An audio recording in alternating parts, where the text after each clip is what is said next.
hemos invitado a través de Cristian Santos, que es el flamante decano de la Facultad de Ciencias Humanas, con el que venimos trabajando, a través de dos docentes, una de ellas es Sandra Sen, que nos va a hablar un poquito de lo que es la reforma laboral, lo que si bien ustedes saben que en los medios está todo el tema de la reglamentación, estamos toda la expectativa, sabemos que va a ser bueno, ya sabemos.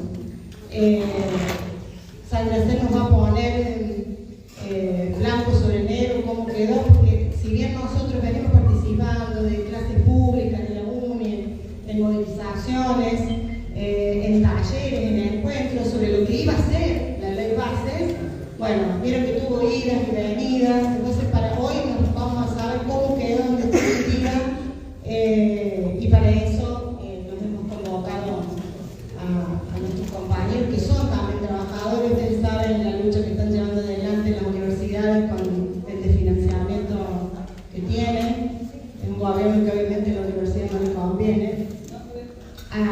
Y por otro lado, vamos a tener a una compañera también docente, Luciana Zúñiga, que nos va a dar el panorama general de lo que la ley base significa en nuestro país.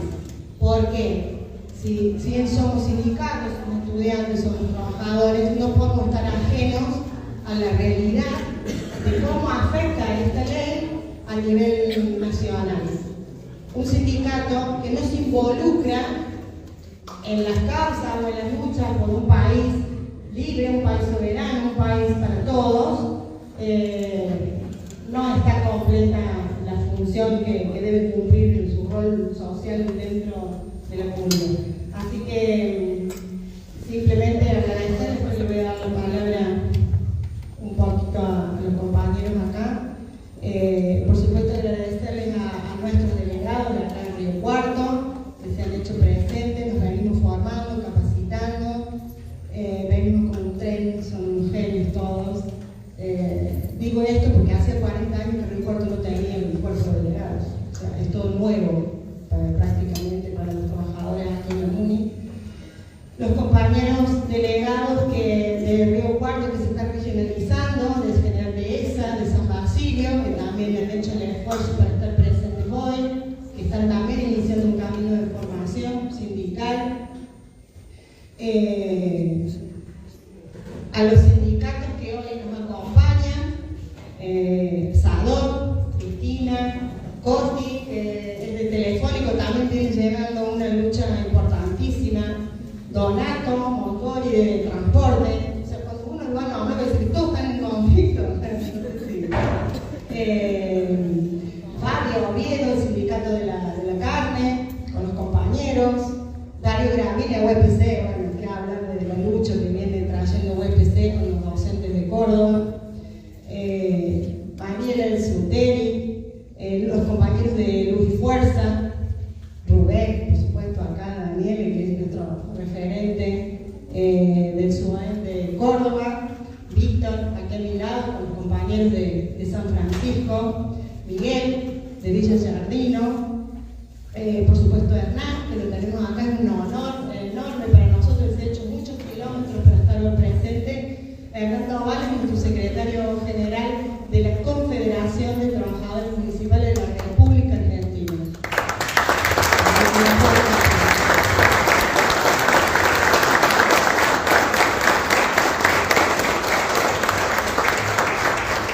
También acaban de llegar Gustavo, los compañeros de Marco Juárez, y por supuesto los docentes de la UNI, los chicos de la Chispa, del movimiento, de la Asamblea Estudiantil, que están ahí, los chicos de la Chispa, están acá. Es un placer ver gente joven, estudiante de la UNI involucrada en nuestros problemáticas. Por supuesto al consejo directivo del SUAEM Río Cuarto, que está aquí presente y completito. Y obviamente los compañeros que han preparado todo para hoy. Comentarles que al final vamos a compartirles algo, está el café, si eso pueden levantarse, si lo necesitan, si lo quieren. Compañeros de 62 organizaciones, también ahí, 62 organizaciones peronistas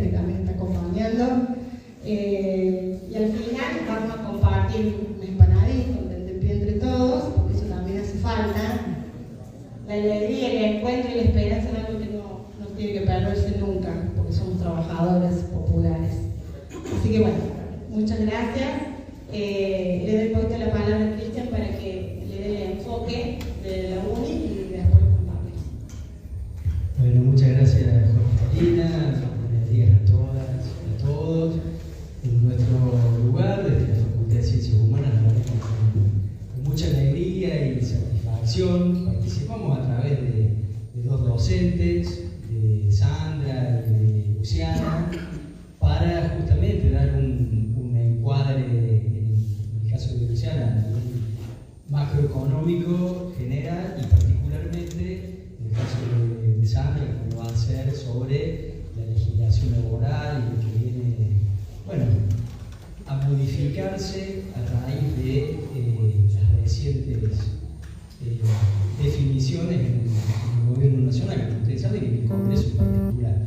Nosotros hace algunos meses que venimos desde la facultad trabajando, incluso algunas actividades las realizamos aquí mismo, en el sindicato, en el salón del sindicato municipal, que tuvo que ver en aquella oportunidad con el régimen de incentivo a las grandes inversiones, lo que implicaría, antes también sobre lo que también implicaría la ley bases, lo que modificaría, qué impactos tendría, no solamente dentro del sistema universitario, sino la sociedad en general.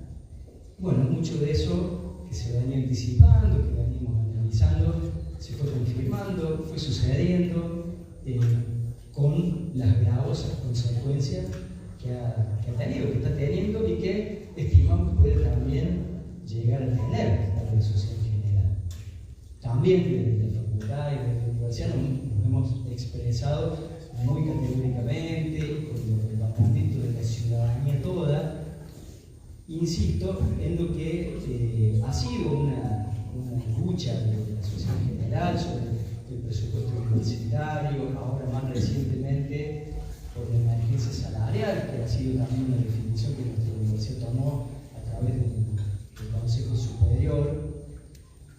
Pero reiteramos, lo dijimos recién también en la conferencia de prensa, estar presente en la universidad, estar presente en la facultad, no solamente en los temas que tienen que ver con la problemática universitaria específica, sino la ciudadanía en general, porque es el rol que tenemos como universidad pública y como, en nuestro caso, la Facultad de Ciencias Humanas.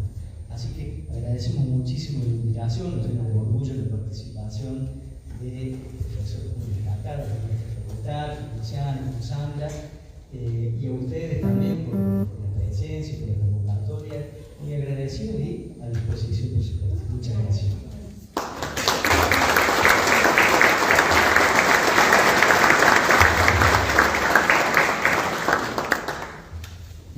Buenos días a todos y todas. Soy Víctor Lescano, de la ciudad de San Francisco, secretario general de los municipales San Francisco y zona. También secretario general de la Federación de Empleados Municipales de la provincia de Córdoba.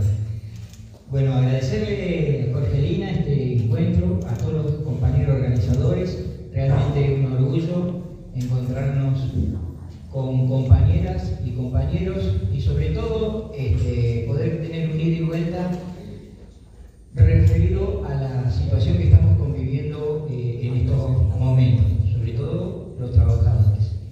Me parece importante la presencia de las profesoras, del profesor y que podamos tener una dinámica que podamos encontrar muchas de estas reuniones en distintas localidades, porque si no hiciéramos este tipo de cosas sería muy difícil poder aglutinarnos entre todos y poder salir a defender nuestros derechos. Yo digo que esta no es una reforma laboral, es una ley para quitarle los derechos a los trabajadores y a las trabajadoras. Es retroceder de todo lo que se ha logrado, tanto para los trabajadores públicos como para los trabajadores privados. Así que algo que me preguntaron recién en la conferencia de prensa sobre la unidad del movimiento obrero. Yo creo que esto tiene que ser más grande que la unidad del movimiento obrero. Tiene que ver con lo que dijo recién Jorgelina. El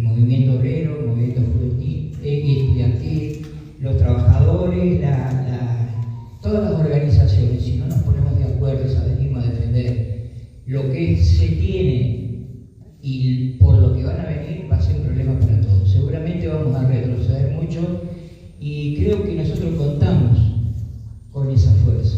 Es cuestión que nos pongamos de acuerdo y podamos salir a manifestarnos, a abrir la discusión, a militar en la calle, a militar con la gente, a pesar que, algo de lo que dije recién, de cada 10 trabajadores, 7 lo han votado este gobierno y hay que hacerse cargo, pero así estamos. Acá no se trata de echar en cara, se trata de que esto lo advertimos a algunos, qué es lo que iba a pasar, y bueno, no estamos reprochando, sí estamos diciendo abracémonos y vamos para adelante todos juntos. Nada más. Gracias.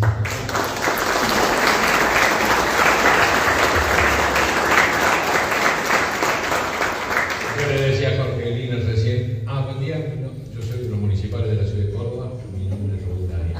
Yo le decía a Jorgelina que tenía ganas de, después que expongan los compañeros, porque hay cosas que yo no las tengo del todo registradas y tengo ganas de. Pero no dice para que se presenten, digamos, no. Voy a hablar como municipal. Somos municipales, estoy de los dos lados. Tenemos 3 patrones. Tenemos el primero que es el intendente, tenemos el segundo patrón, el gobernador, porque ahí tenemos que pelear lo de la caja de jubilaciones, la obra social nuestra, que es un desastre. Y la tercer patronal, que es el presidente, que antes lo teníamos medio más fácil, ahora se ha puesto también muy difícil, así que estamos teniendo los 3 patrones. Y agrego solamente porque es una presentación, una mención. Y nosotros tenemos otro problema que algo mencionábamos esta mañana. Todos nuestros patrones son políticos. Los 3 patrones son políticos. Y parece general que vos te sentás a discutir con un político cualquiera, y estos que son ejecutivos y con perspectiva siempre de querer, y tenés que tener los ojos puestos en el problema, y tenés que tener un ojo puesto en cómo repercute en la opinión pública lo que está pasando, porque eso es lo único que me interesa a ellos. Ese es uno de los graves problemas que tenemos los municipales. Que ellos se miden con eso, lo que le cae bien a la gente y lo que no le cae bien a la gente. Ese es su síntesis de análisis de la situación. Así que bueno, y nos está yendo bastante mal, ¿no? Subrayo un solo tema, saca la precarización que estamos teniendo, y yo sé que pasa en todos lados, por lo tanto le digo tranquilo, en la ciudad de Córdoba nunca vimos una cosa así, jamás. En cantidad y en calidad. En cantidad, nunca, hay inmensa cantidad, después quizás falta un poco número, si falta, y la calidad, esas becas de, por ahí tengo los números y después vengo acá y me espero que los números que son peores, así que, pero bueno, no le alcanza, al compañero no le alcanza para el traslado, y si con algo en lugar no le alcanza lo que le pagan. Y hay miles. Bueno, digo, no quiero hacer larga, pero la nación empuja eso, compañeros de los sectores privados saben lo que significa eso, que van a poner como digamos coordinadores, o sea, no va a haber más empleador, no va a haber más empleados, uno se va a hacer cargo de una locura, bueno, después lo van a explicar mejor las compañeras, pero bueno, en eso estamos. Y creo, yo tengo un poquito más de 70, 72 tengo, nunca vi una cosa así. Yo digo en algunos lados, nunca vi una cosa así. Y algunos me sacan el año tal, comparemos lo que quieran y como quieran. Y estoy hablando de hambre, de indigencia, de pobreza, de desempleo, de lo que quieran, Vamos a los lugares de laburo. Capaz que alguien encuentra por ahí y dice, no, estábamos peor, no. Yo no lo viví nunca peor, está bien que lo tomo en contexto de la situación social en general. Así que, como dirigentes sindicales no saben la pena que me da decir lo que voy a decir. Los dirigentes sindicales no estamos a la altura de las circunstancias. Pero me pongo en primer lugar, creo que mucho más que los sindicales, mucho más que no. Porque está pasando algo, Víctor tiene una explicación, que esa del voto a mí no me alcanza del todo, creo que es un proceso de maduración y que te toque y que no te toque, y hay una expectativa general ahí que se va a perder solo cuando ya el que la está sufriendo a fondo diga, no doy más, no puedo. Pero ya veremos, pero los dirigentes somos responsables más que nadie, digamos, más que nadie de que no estemos a la altura de las circunstancias con una reacción que, para no terminarla tan negativa, les digo que creo que viene. En mi opinión, algunos le ponen números, si yo no le pongo números, digo, a este paso, esto no es organizado o desorganizado, la gente va a salir a sí, organizado o desorganizado. Algunos ponen meses. Estamos de compañeros que se puede hablar tranquilo, sí, no digan a nadie. Yo digo, sí, los diciembre son muy especiales porque la gente. Entonces, si yo digo, si se profundiza a nivel que va, organizado o desorganizado va a reaccionar. Ojalá que sea organizado. Bueno, después hablamos más. Te doy el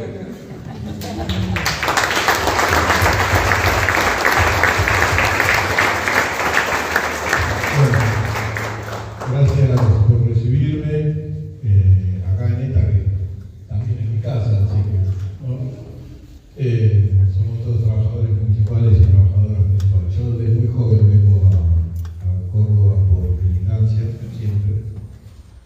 Y cuando era muy joven venía a Córdoba y me sentía que me ponía muy contento de venir a la tierra de Tosco y de Atilio López, ¿no? Después, cuando me hice trabajador municipal, me daba orgullo venir a la tierra de Tosco y de Atilio López y el Gringo Daniel. Así que esa es un poco mis tres cordobeses, hay un montón más, ¿no? Pero bueno, es un ejemplo viviente para los dirigentes de los trabajadores municipales, así que hay que aprovecharlo. Y nosotros los trabajadores municipales, lo voy a hacer breve también, nosotros toda esta situación la vivimos ya hace muchos años. Yo siempre digo, a mí me parece, los derechos se conquistan con la lucha, pero los derechos se mantienen con el ejercicio de los derechos. O sea, cuando uno no ejerce el derecho que conquistó con la lucha, y uno puede suponer que capaz no merece mantenerlo, ¿no? Si uno no institucionaliza los derechos. Nosotros, por ejemplo, lo que hablaba el Gringo de la precarización laboral en los municipios, porque acá el primer precarizador laboral es el Estado, En este país, el primer precarizador laboral es el Estado.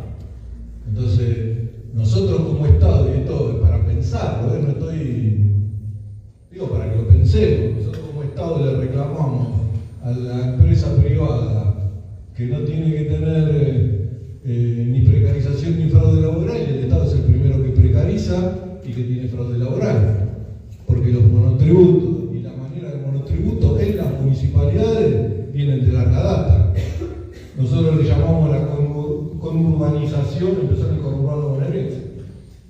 Los varones del conurbano, los intendentes varones del conurbano, que muchas veces iban y se llenaban las manos de ampolla aplaudiendo los discursos de Néstor Kirchner, y cuando volvían a su ciudad hacían todo lo contrario. Nos pasó en la provincia de Buenos Aires que hubo un gobernador que sacó todos los monotributos y los puso en planta. Nosotros dijimos, bueno, muchachos, sigan el ejemplo. Bueno, todavía estamos esperando. Entonces, hay una situación, ¿no? A veces, no lo digo para pincharle globo a nadie, ni ninguno no hagan cola para pegarme, pero los derechos para conservarlos hay que ejercerlos y hay que reclamar las cosas que se tienen que reclamar. Nosotros desde nuestros sindicatos municipales, desde nuestra confederación, lo venimos reclamando hace años, venimos luchando con dirigentes de la talla del Gringo y de otros dirigentes en todo el país, tratando de sostener la dignidad del empleo municipal, tratando de sostener la carrera municipal, y en eso estamos hace mucho tiempo. El día que se votó la ley base, nuestra confederación movilizó en contra de la ley base. No sé si todos los sindicatos movilizamos de la misma manera. Entramos a la Plaza de Mayo y demostramos que estábamos en contra. Bueno, después tuvimos que salir corriendo, salieron todos los que tuvimos que salir. Pero bueno, esa es la realidad.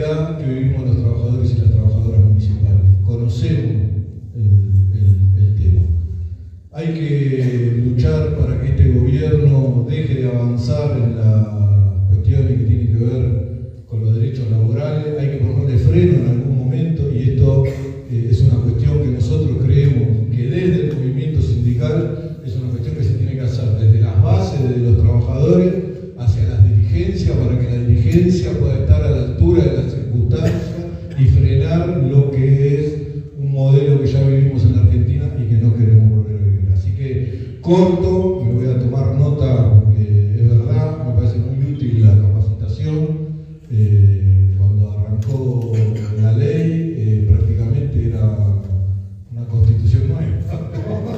Y uno ya va escuchando tantas cosas, leyendo tantas cosas y viendo tantas cosas, me parece muy útil saber en qué punto estamos para poder poner las coordenadas como corresponde, de dónde arrancamos y tener plena conciencia hacia dónde queremos ir. Muchas gracias.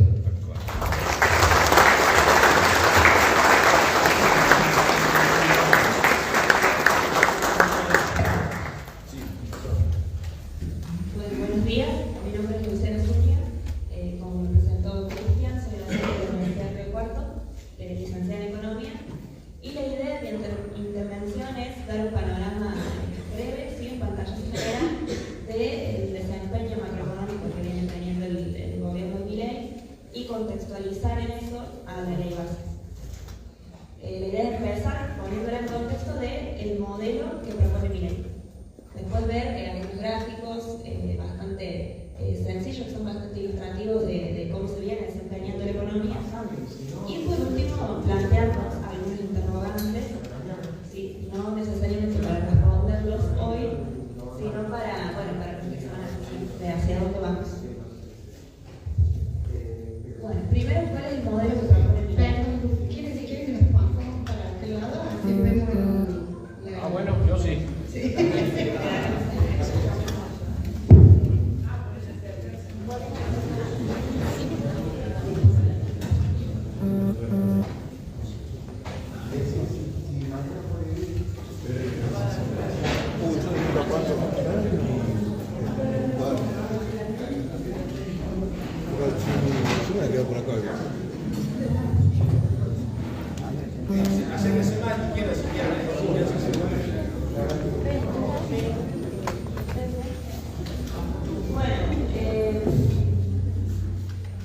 ¿Cuál es el modelo que propone Milei?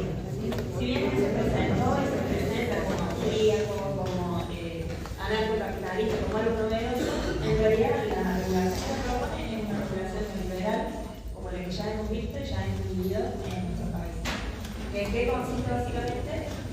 Siempre en el debilitamiento del Estado, la subordinación del Estado y del empleo nacional a las necesidades y los intereses del capital internacional.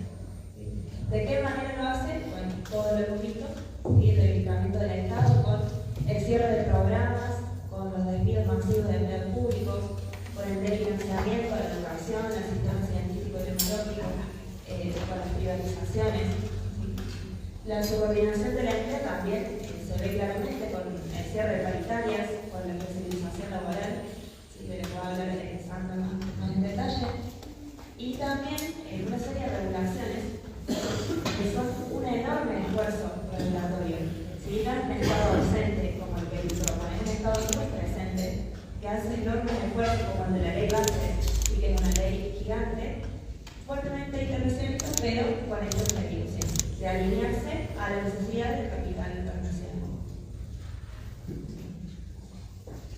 Bueno, en general, no voy a ahondar mucho si la ley base es gigante, pero traje unos puntos que me parecen los más relevantes en este momento.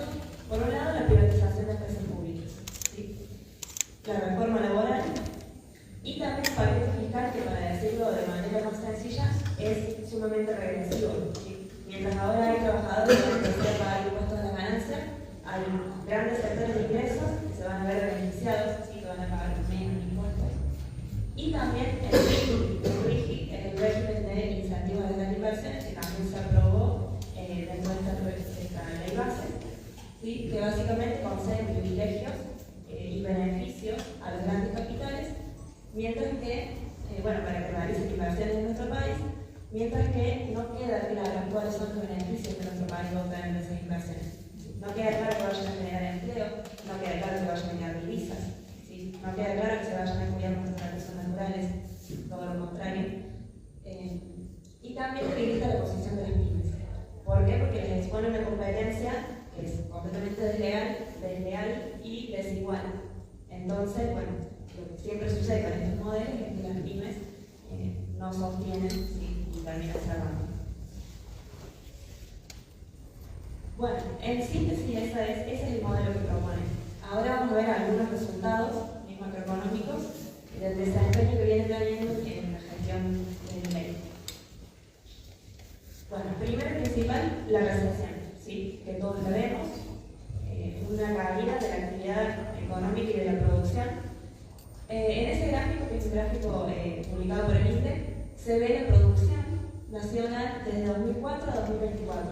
Vemos todo el primer periodo de Néstor Kirchner y Cristina Kirchner, el segundo periodo es el macrismo, el tercer periodo es el gobierno de Alberto Fernández y este último pedacito que está en caída corresponde al gobierno de Milei. ¿Sí? Si bien ya veníamos con una tendencia negativa en el último tiempo, se profundiza y se hace abrupta la caída en estos meses.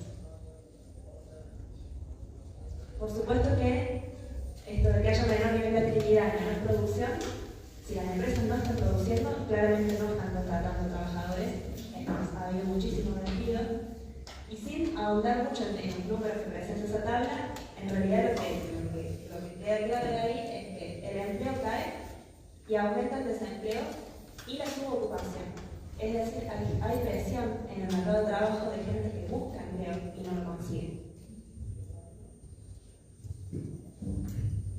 Bueno, la inflación. La inflación es uno de los pocos datos que muestra con orgullo el gobierno de Milei.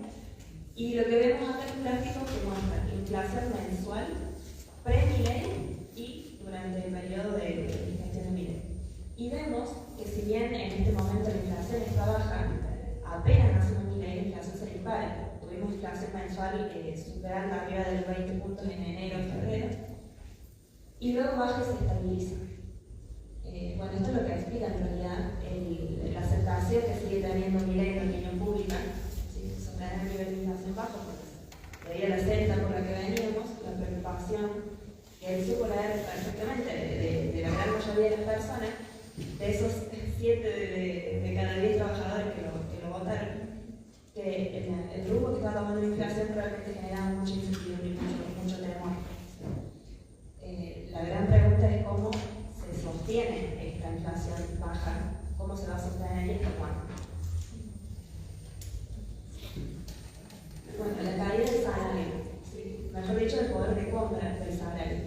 Ahí también vemos un gráfico pre-Milei y durante estos meses del gobierno de Milei, y vemos que apenas hace Milei con la primera devaluación en diciembre, baja abruptamente el poder de compra, y si bien se recupera en los últimos meses, no llega a recuperarse de la caída del PIB. Y bueno, lógicamente, con un mayor desempleo y quienes están empleados que ven su salario con una mucho menor capacidad de compra, pasa así. Eso genera que no haya consumo, que caiga el consumo. En este gráfico lo que se ve es la caída del consumo en supermercados de cadena, o sea, en grandes superficies, y en autoservicios independientes. Y lo compara para Argentina, para el AMBA y para el interior. Por supuesto, los números del interior son peores que los del AMBA y los del promedio nacional. Además que es un círculo, la caída para los supermercados de cadena y los autoservicios. Y vemos que las caídas en el consumo son muy pronunciadas, 17-25%. Esto por lo general no son números que se muevan de esa manera. Y bueno, uno de los indicadores más preocupantes es el de la pobreza, es el último que traje. Este es un gráfico que hice Solar que es muy ilustrativo porque, por un lado, tenemos la franja violeta, que son las personas pobres, quienes están bajo la línea de pobreza, ¿sí? El 55% de las personas. Más de la mitad de los argentinos son pobres. Pero eso no quiere decir que el resto de la gente no es pobre. Ahí es donde está el problema. Hay un 18%, un 20% más personas que en realidad ganan lo justo, ¿sí? Una canasta básica o una canasta básica y media, o sea que trabaja para vivir antes. O sea que en realidad quienes pueden decir que no son pobres son menos del 30% de las personas. Entonces ese es el verdadero número de la pobreza y el verdadero número de por dónde puede venir también el descontento social, ¿sí?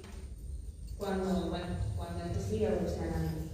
Una de las interrogantes también como plantea la compañera, bueno, esto hasta cuándo se puede sostener.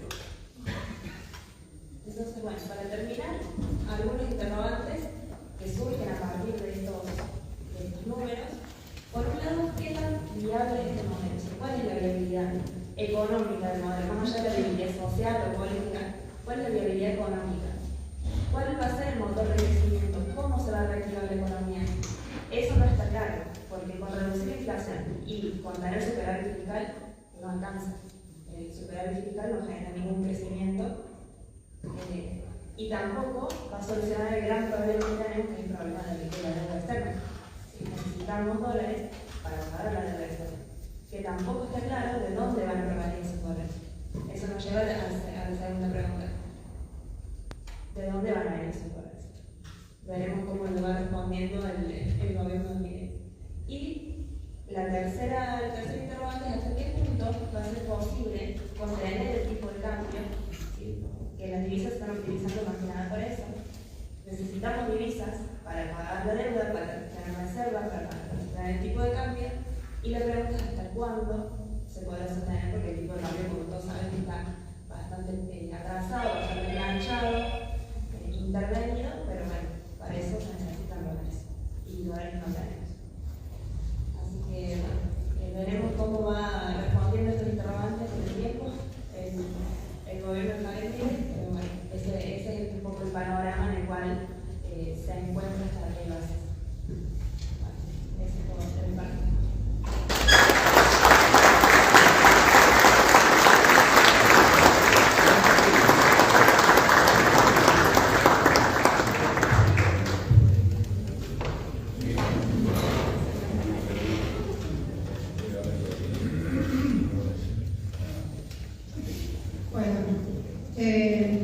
No sé si alguien quiere preguntar algo o quiere dar alguna opinión con respecto a lo que acaba de decir la profe.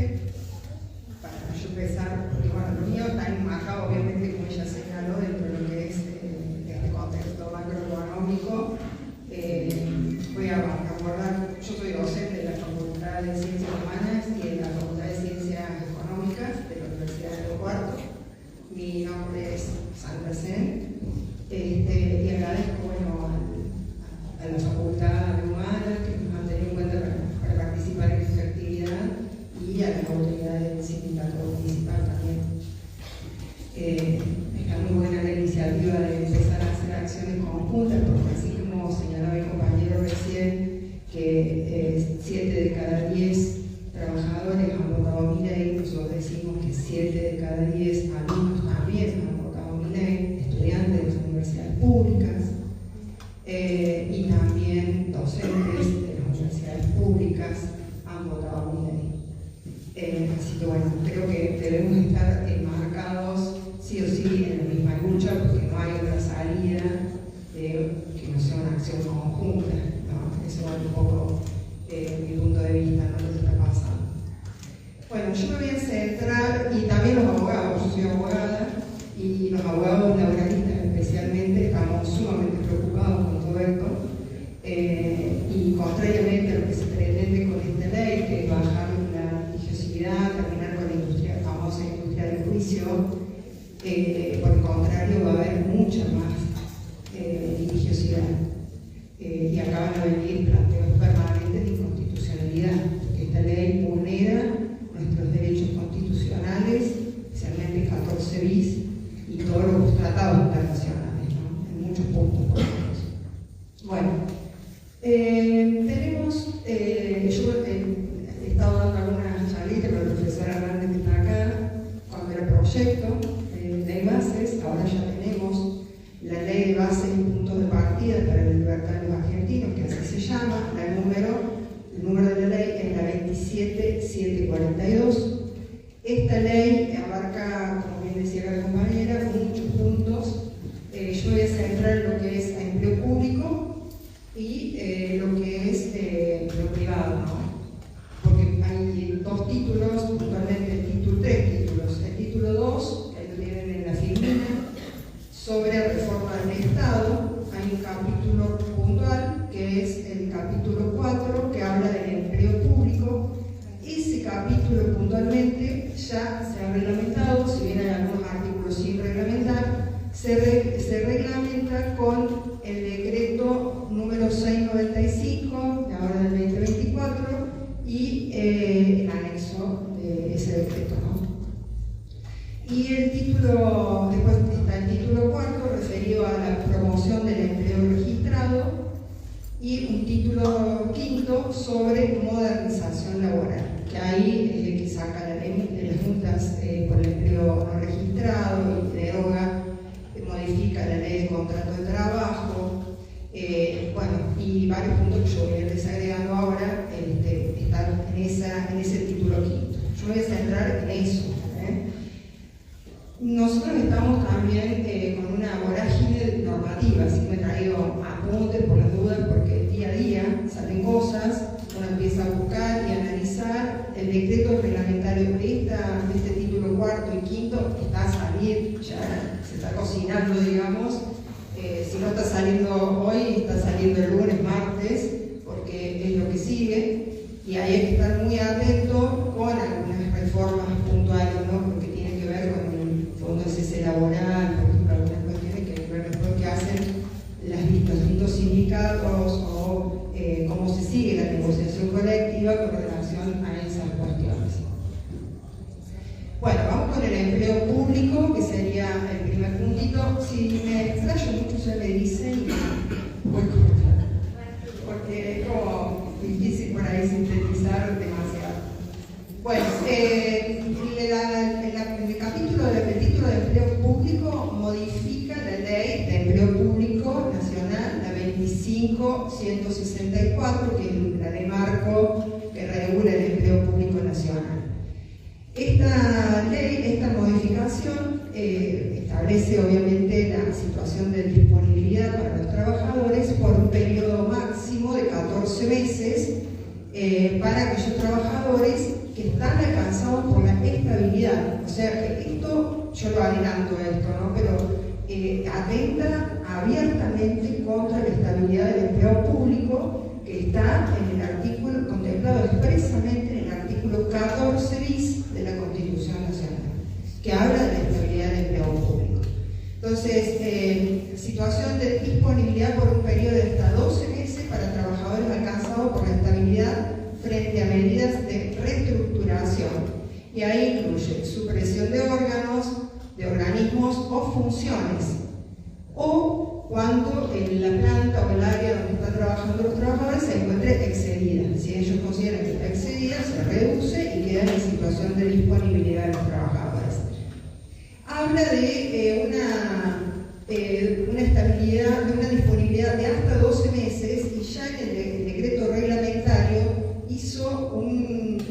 se hace un fraccionamiento de acuerdo a la antigüedad de los trabajadores.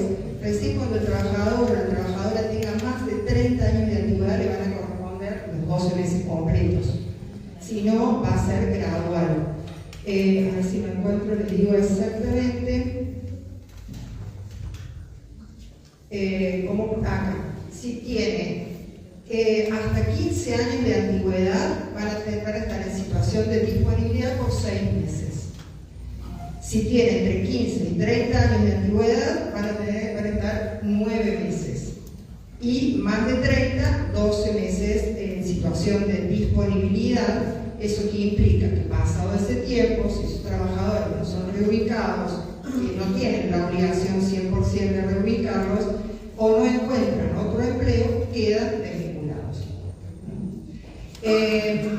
Y lo que dice también la ley bases, que esta norma va a ser de aplicación supletoria al personal alcanzado por el régimen de estabilidad propia en virtud de leyes o estatutos especiales o convenios colectivos de trabajo. O sea, que abre la puerta para que se haga extensiva a a otras áreas o a otros trabajadores, digamos, atravesados por la estabilidad del empleo público. O sea que deja como una puerta abierta para que se entienda incluso lo que decíamos en las otras oportunidades a la Universidad Nacional, por ejemplo.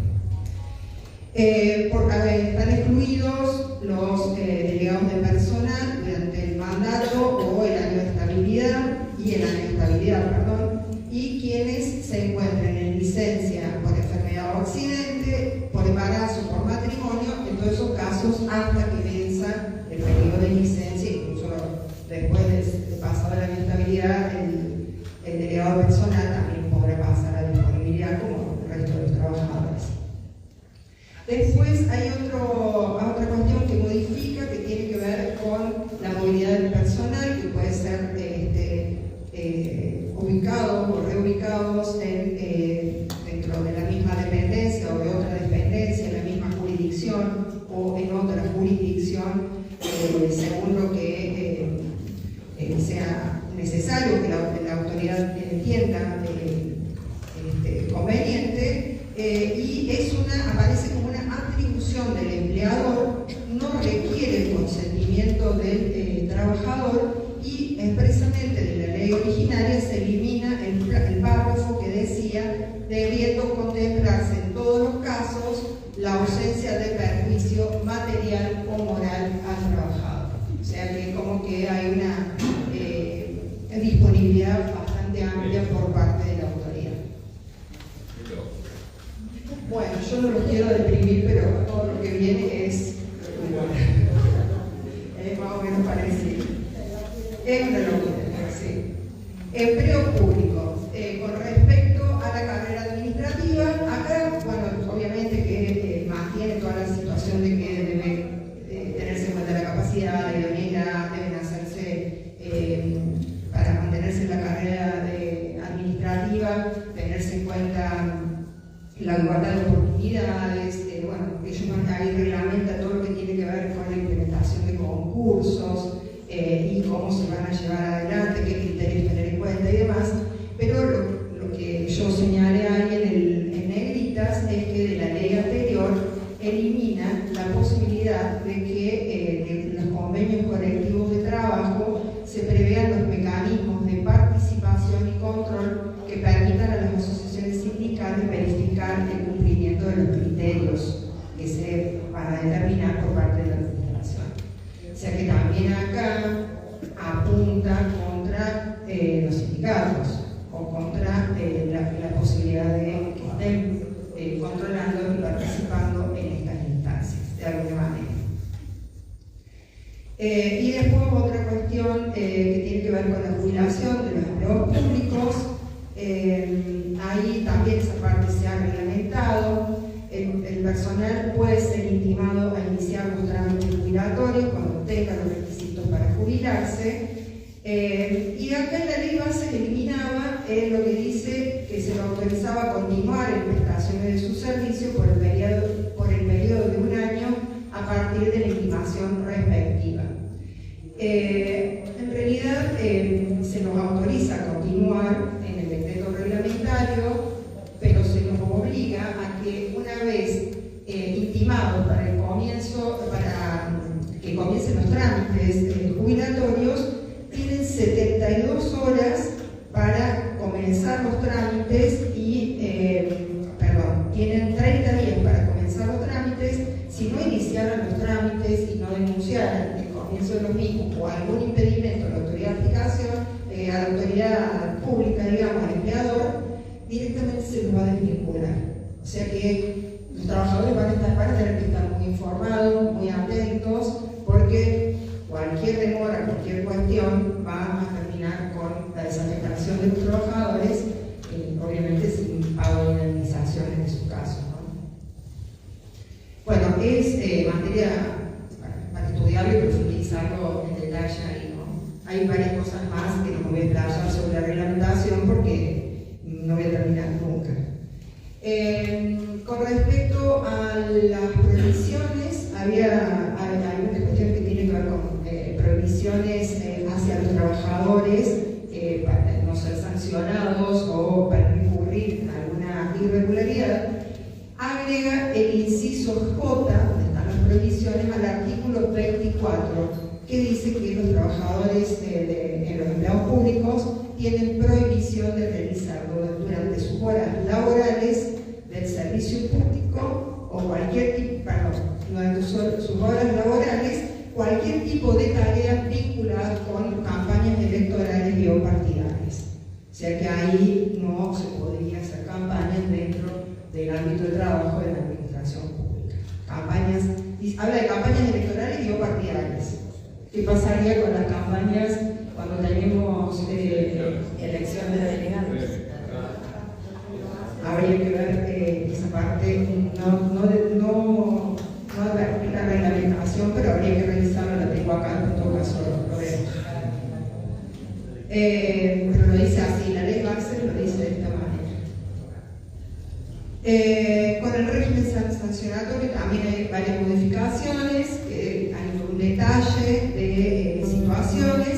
Lo que sí tiene de particular todas estas modificaciones es que en todos los casos amplía los plazos para los trabajadores, modifica, por ejemplo, la cantidad de infracciones que el trabajador realice para aplicar una sanción, amplía esos plazos y, reduce esos plazos y amplía los plazos de la administración para la prescripción. O sea que la administración tiene mucho más tiempo para cesantear, para apercibir o para exonerar a un trabajador del ámbito público que lo que tenía en la ley anterior. O sea que supongamos hay un hecho hoy y antes era 1 año, ahora le da 2 años a la administración pública. O sea que la administración pública, cuando quiera, en ese plazo, puede tomar alguna medida.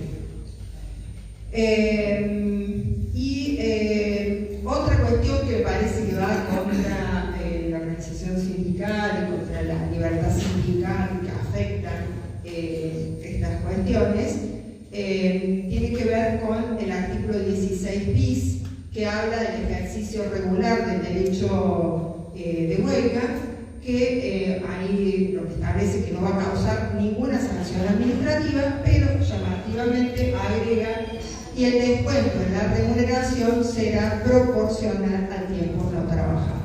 O sea, sabemos que ya hay algunos estados, algunas administraciones públicas que descuentan, pero lo dice expresamente la ley base. O sea, puede hacer huelga, no va a tener ninguna sanción, pero el salario se va a descontar. Bueno, eso en relación al empleo público, ¿no? En general, bueno, yo ahí hay unas cuestiones se apuntadas que ya un poco las anticipé, ¿no? Tiene para un claro objetivo de vulnerar la estabilidad del empleo público, aumento de la discrecionalidad del poder administrativo del empleador, vulnera el 14 bis de la Constitución Nacional, que si vamos a las razones de por qué el 14 bis dice expresamente la estabilidad del empleo público, no lo dice respecto a los empleados privados, y tiene que ver con las razones que tuvieron los constituyentes para que fuera así. ¿Cuál fue la razón? Y bueno, la razón es entender que los trabajadores que están bajo la órbita del Estado están sujetos permanentemente a los vaivenes políticos. Entonces, para evitar esa situación de inestabilidad, se debe garantizar justamente la estabilidad del empleo público. Es una estabilidad propia, absoluta. Después aparecen otras figuras, como lo decían acá los compañeros de los monotributistas, los contratados, y ahí se va vulnerando esa estabilidad. Ahora con esto apunta directamente a los trabajadores de plan permanente, digamos, que tienen estabilidad. Vamos con el empleo privado. No sé si hasta ahí queda claro. Vamos con el empleo privado. Ahí tenemos una primera parte que decíamos que tiene que ver con la promoción del empleo registrado. Sabemos que hay mucho trabajo sin registrar, mucho trabajo negro. Entonces lo que pretenden con esta ley, sin registrar o deficientemente registrado, lo que se pretende es que se comiencen a registrar, para lo cual, a partir partir de la vigencia de esta ley, para lo cual se dan una serie de incentivos a los empleadores muy variados, que esto es lo que va a parecer reglamentado, seguramente ya para la semana que viene lo tendremos. Por un lado, extinción de penas, condonaciones de multas, que tienen que ver con multas, digamos, establecidas por AFIP y establecidas incluso, tienen que ver con delitos relativos a la seguridad social. Por ejemplo, cuando se retienen los aportes de los trabajadores y no se inicia el sistema, que entra en juego que es la ley penal tributaria. Baja de los empleadores que están dentro del registro de empleadores con sanciones laborales, el REPSAL, se sacarían de ese registro. Condonación de deudas por capital e intereses cuando tengan origen en falta de pago de los aportes y contribuciones a los subsistemas de seguridad social. Eso también es muy grave porque va a, digamos, de alguna manera, continúa financiando ese tipo de políticas lo que son los sistemas de seguridad, lo que es el sistema de seguridad social que nosotros tenemos, ¿no? Bueno, entre otros, no voy a seguir mencionando, y lo que sí establece que esas exenciones o incentivos que se le van a dar nunca deben ser menos del 70% de la deuda que tienen. Sé que va a ser un monto importante. A su vez, esa regularización que propone la ley para los trabajadores que por ejemplo han estado en negro abarca 60 meses de servicios, no más, o sea, para atrás, cuando un trabajador tiene más actividad en negro, no se va a contemplar más, solamente 60 meses y con aportes en base al salario mínimo vital y móvil. O sea que no se va a tomar el salario real de la actividad que está teniendo el trabajador, sino en base al salario mínimo vital y móvil, a los fines de que tengan aportes, a fin de cumplir con el manual de servicios para la jubilación y acceso al fondo de desempleo, a la prestación por desempleo. Y para el momento que se jubilen, se van a jubilar con la prestación, la PBU, sin la prestación compensatoria ni la prestación adicional por permanencia. O sea, que son trabajadores que van a cobrar un poquito menos de la mínima, digamos. Con respecto a lo que se denomina modernización laboral, está ahí puedo pasar un poco el presidente, la Filomena, y la otra. Perdón, ahí. La modernización laboral, acá hay una modificación que tiende a agilizar, por esto le interesa más a los contadores, por ahí, a agilizar la registración, a hacerla más eficiente, dice ágil, como simple. Entonces modifica el artículo 7 de la 24013, incorpora una serie de artículos a ese 7, que es el 7 bis, 7 ter y 7 cuarta, y sustituye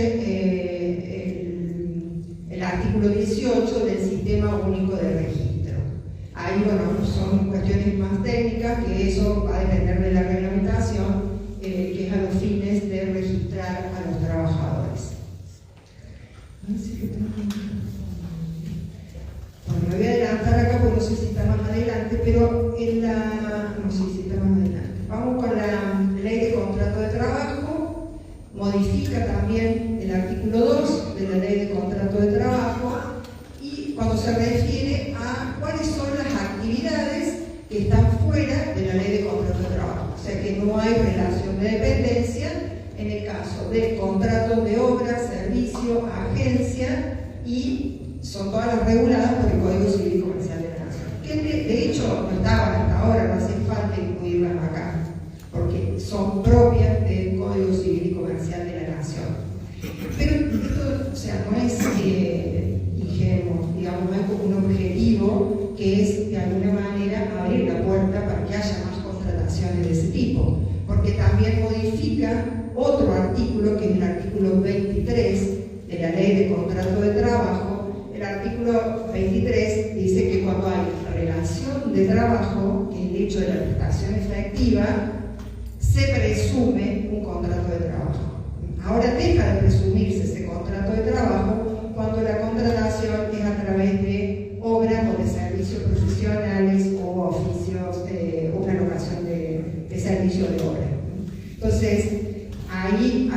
va a haber que probar, se cae un poco ahí la inversión de la carga de la prueba, entonces los trabajadores se van a tener que poner a probar que efectivamente son trabajadores en relación de dependencia y no contratados bajo estas otras modalidades. ¿Se entiende? Bueno, con respecto al periodo de prueba, que es otro punto muy nombrado, modifica el periodo de prueba. Antes era de 3 meses, ahora pasa a ser de 6 meses, con la particularidad que por convenio colectivo de trabajo se puede ampliar ese periodo de prueba a 8 meses en empresas que tienen entre 6 y 100 trabajadores y a 1 año cuando son empresas que tienen hasta 5 trabajadores. O sea que ahí, por eso la labor de los gremios va a ser muy importante en lo que viene de acá para adelante, o lo que ya viene siendo, ¿no? En esos casos, los trabajadores pueden ser despedidos sin invocación de causa durante ese periodo y sin pago de indemnización. Se modifica también lo que tiene que ver con la protección de la maternidad, especialmente en lo que hace a la distribución del periodo de licencia por maternidad, que es hasta la ley de contrato de trabajo era de 45 días anteriores a la fecha de parto, 45 días posteriores, podía reducirse a 30 días y acumularse la diferencia con posterioridad a la fecha de parto. Ahora da la posibilidad de que sea 10 días anteriores del parto, o sea, achica el periodo de la licencia anterior al parto y se acumula el resto. O sea que se sigue manteniendo los 90 días y en este punto se sigue manteniendo la estabilidad de la mujer o de la persona gestante embarazada o que ha tenido hijo. Acá hay otro, este sí que es sumamente preocupante, este artículo, que habla de la injuria laboral, cuando incorpora una injuria específicamente. Es decir, acá los trabajadores en nuestro sistema normativo del empleo privado pueden ser despedidos sin justa causa o con causa. Se invoca una causal. Esa causal tiene que haber generado injuria al empleador. El artículo 242 no incluía ninguna causal específica. Con esta reforma incorpora como grave injuria laboral con causal objetiva de extinción del contrato de trabajo la participación activa de los trabajadores en bloqueo o toma de establecimiento. Ellos plantean que hay una injuria grave. Entonces, ¿qué dice la ley en este punto? Y da una serie de casuísticas, ¿no? Dice, cuando se afecte la libertad de trabajo de quienes no adhieran a la medida de fuerza, es decir, si el sindicato dice, a ver, usted no viene a trabajar, ponemos un bloqueo de la puerta, no, eso puede ser una causal de despido, se considera injuria grave para la ley Bases. O cuando se impida o obstruya total o parcialmente el ingreso o egreso de personas y o cosas al establecimiento. Sabemos que muchas veces eso sucede. Entonces, eso también es una causal. Para eso, el empleador antes lo debe intimar al trabajador que cese con esas medidas y recién ahí lo puede despedir con causa, que implica no pago de indemnización. Y después el tercer supuesto habla de supuesto de que se ocasionen daños en personas o cosas de propiedad de la empresa o de terceros situados en el establecimiento, que en ese caso no hace falta la intimación previa. Si yo digo, bueno, el empleador dice, ese trabajador produjo daño en la puerta de ingreso a la empresa, lo despido directamente. No hace falta intimarlo ni siquiera haber la posibilidad de ver qué pasó en esa situación. Vamos a ver cómo se reglamenta esto, pero bueno, es como incorporado automáticamente, entiendo, al artículo 242 de la Ley de Contrato de Trabajo. Si uno busca en Infolec, la Ley de Contrato actualizada, ya tiene todo esto incorporado, o sea que está plenamente vigente. Igual que el DNU 70/23, si bien está suspendido por el fallo de la CGT, está incorporado a la ley, o sea que está vigente, porque el Congreso no lo ha rechazado, entonces está vigente. Hay que tener cuidado con muchas cosas acá. Hay como muchos frentes abiertos. Después también prevé un agravamiento indemnizatorio por despido discriminatorio, que parece como interesante, pero no es tan interesante, porque establece una indemnización, un monto, una cifra que viene tarifada, que es el 50% de la indemnización por antigüedad, o si es muy grave la discriminación, es el 100% de la indemnización por antigüedad. ¿Por qué digo que no es tan positivo? Por un lado, porque encorseta en un monto X la indemnización por discriminación. Eso por un lado. Por otro lado, porque no admite la posibilidad de reincorporación de ese trabajador despedido por un hecho de discriminación. Nosotros tenemos ya fallos que aplican la ley de discriminación, los convenios de la OIT, los tratados internacionales, que cuando hay discriminación también el juez puede ordenar la reinstalación de ese trabajador en el puesto de trabajo. Entonces, volver cosas atrás. Acá con esta ley no está ese chance, porque dice: el despido del impuesto en todos los casos producirá la extinción definitiva del vínculo laboral a todos los efectos. O sea, no hay chance. Bueno, habrá que ver la justicia que resuelve. Después, el otro punto que también está haciendo mucho ruido es el fondo de cese, que me parece que es caballito de batalla del gobierno para seducir o para mantener interesados a los empleadores con esta reforma laboral. El fondo de cese, que es el modelo que se toma por ahí en cuenta, es el de la UOCRA, el de la construcción, el del régimen de la construcción. Esto no está previsto en la ley específicamente, sino que nosotros tenemos la indemnización por antigüedad del artículo 245, que también tuvo una reforma con el DNU 70/2023, pero se mantiene ese sistema indemnizatorio, pero abre la posibilidad de la negociación colectiva, incluir el fondo de cese laboral para las empresas que así lo dispongan. Y lo otro que también preocupa un poco es que los empleadores no solamente van a afrontar ellos el fondo de cese laboral, sino que abre la puerta a que dispongan o contraten un sistema privado a su costo para solventar las indemnizaciones previstas en este artículo. Y también las empresas, ahí el último puntito dice, las empresas podrán autoasegurarse en el sistema que se define. Es como un sistema parecido a lo que vemos en la ley de riesgo de trabajo, como una especie de aseguradora para que paguen indemnizaciones, o el mismo empleador puede autoasegurarse para después afrontar las indemnizaciones.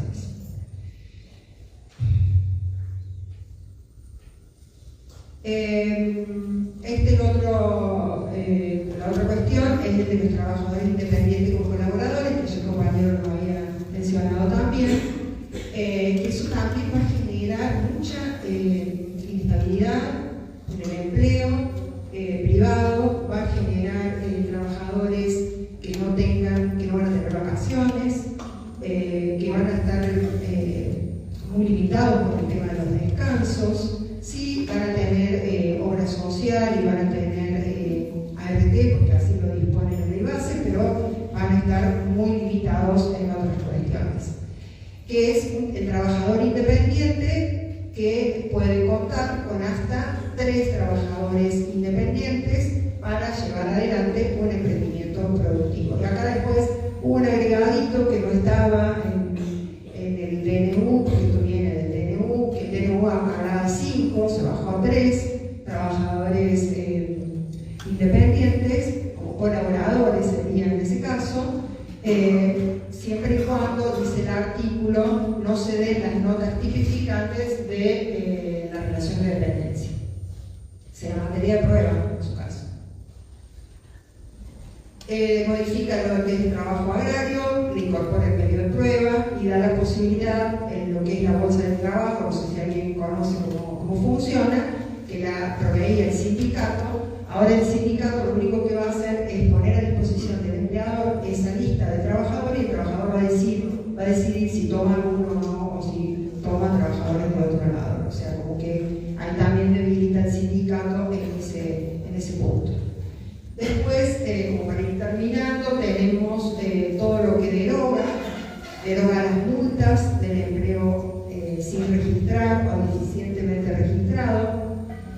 deroga todas esas leyes se refieren a las multas en general, la 24013, la 25345, la 26726, que es lo que mencionaba recién del régimen agrario, deroga el artículo 50 de la 26844, que es las multas del servicio doméstico cuando no está registrado, deroga la 25323, que es la ley también que duplica la indemnización en caso de empleo no registrado y que el trabajador no haya intimado previamente, y el incremento cuando los trabajadores tienen que iniciar acciones. Son una serie de derogaciones que apuntan de alguna manera a precarizar más las relaciones laborales, porque ellos en qué se amparan, en que esto incrementa los costos al momento de que un trabajador es desvinculado y hay un juicio, porque por supuesto hay multas que engrosan el reclamo del trabajador. Pero esto no le sucede al empleador que cumple, no le sucede al empleador que tiene correctamente registrado a sus trabajadores. Creo que me queda nada, alguna conclusión. Bueno, un poco lo que vengo anticipando, ¿no? Que vulnera la protección contra el despido arbitrario. En el caso del empleo público, vulnera la estabilidad del empleo público, y en el caso del trabajador privado, vulnera la protección contra el despido arbitrario que está en el 14 bis de la Constitución Nacional. Por varias razones, como las que vine mencionando recién, como la aplicación del periodo de prueba, derogación de los agravantes por falta de pago de las indemnizaciones, o por las conductas temerarias del empleador, el fondo de cese laboral, que habrá que ver cómo los sindicatos van a avanzar en eso. Con respecto a esto de las multas, ya hay fallos, acá hay que ver la justicia cómo se posiciona también, además de los sindicatos y los demás actores colectivos. Tenemos fallos que están aplicando retroactivamente la ley base. Sí, por ejemplo, el primer caso que salió fue de Misiones, el caso de Misiones, de un trabajador de una causa del 2016 que reclamaba las multas, y el juez aplicó la ley bases porque parten de la idea de que las multas tienen carácter punitivo, es decir, son sanciones o penas que se aplican lo más favorable al empleador en cuanto a la pena. Aplica como un criterio de la ley penal, digamos. Por suerte que han aparecido otros fallos, recuerdo hay uno muy bueno de la Cámara, de la Sala Primera, de la Cámara de Trabajo del doctor Gineta, que es muy interesante porque se posiciona concretamente en la no aplicación retroactiva de la ley bases. Hay uno de Córdoba en un sentido y otro en otro sentido, pero está bueno leer su fundamento porque incluso hace referencia al DNU, al fallo ATE y de la CGT, básicamente, de cómo impacta en todo el país porque se trata de una demanda de un actor que representa a todos los trabajadores y así lo ha entendido la Cámara Nacional de Trabajo. Bueno, podríamos seguir hablando, pero hasta ahí creo que está el panorama bastante completo, si bien hay un montón de cosas que van a ir saliendo. Quería mencionarles el decreto reglamentario y también ya se está, hay una parte que reforma la ley de obras sociales, eso ya está implementado en cuanto a la posibilidad que los trabajadores hagan el traspaso de una obra social a otra, no sé si ustedes lo están trabajando, me imagino que sí, porque es bastante complejo porque los trabajadores con solo entrar a la página del gobierno y hacer una serie de pasos, se puede pasar de una obra social a otra o a una prepaga. Con lo cual, yo tengo mi punto de vista que me parece que los trabajadores en relación de dependencia que tienen obra social, si se traspasan de una obra social a una prepaga, es como que van a quedar sin cobertura, porque sostener el pago de una prepaga va a ser muy complejo. Y una vez que hacen el traspaso quedan un año sin posibilidad de volver. Por supuesto que hay algunas exclusiones, hay que inscribirse en un registro especial, en ese qué ámbito se va a mover la posibilidad de que los trabajadores voten. Bueno, hay un montón de cosas, pero quería señalar por ahí. Y aquí es un machetito rápido. Yo debo estar aburriendo, pero porque el título decía consecuencias post-PNU, post-ley bases.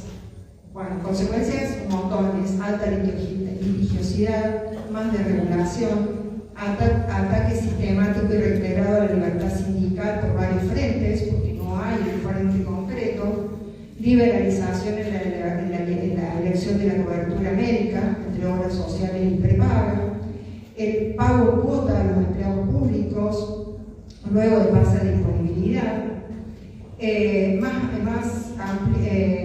más empleos sin registrar por el tema de las multas, más flexibilización laboral y una tendencia sistemática de este gobierno a gobernar por decreto. Por decreto. Ahí salió la última resolución del salario mínimo vital y móvil, fue un laudo. Es decir, ahí, como no hubo acuerdo entre los sindicatos y los empleadores, el gobierno lo sacó automáticamente. O sea, ahí esa es la tendencia. Bueno, nada más.